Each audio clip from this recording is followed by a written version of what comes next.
So here's a solar panel.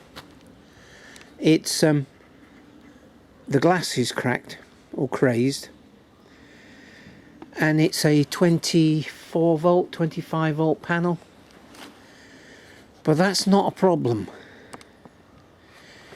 I tested the output of this when it was facing into bright sunshine and was getting about 3.5 amps. So that is the short circuit current test.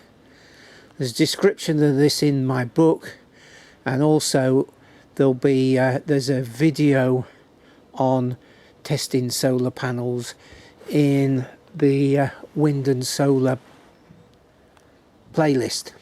Anyway, so I wired that up. I fitted it in place. Yeah, there's just little brackets there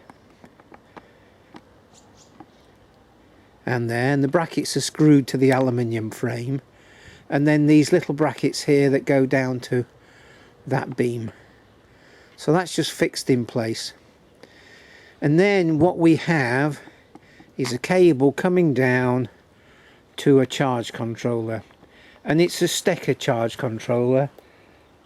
It's one of the cheaper ones in the bottom half of the range, and it's very good. It's been sat there ticking away for quite a few years now.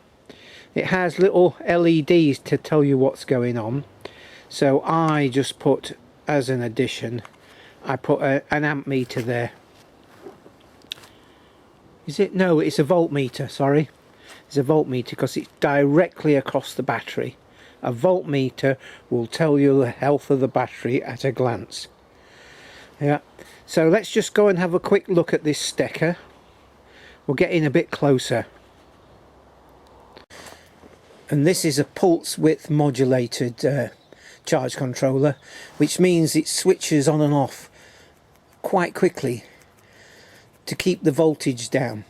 Once it's reached its the battery has reached its terminal voltage, so therefore the battery holds the voltage down until the battery is charged up.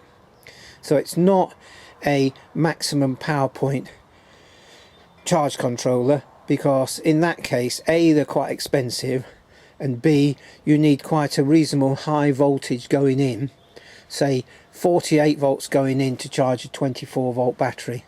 But as I say, it's all in the book. So here we are.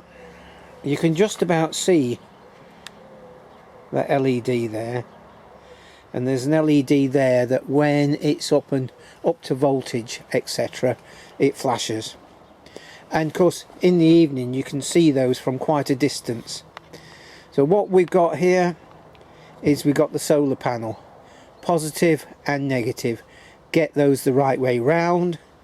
Then we've got the battery, positive and negative, get those the right way round. Yeah, and I've got that little voltmeter straight across those terminals there, and then on the end we have a low current output.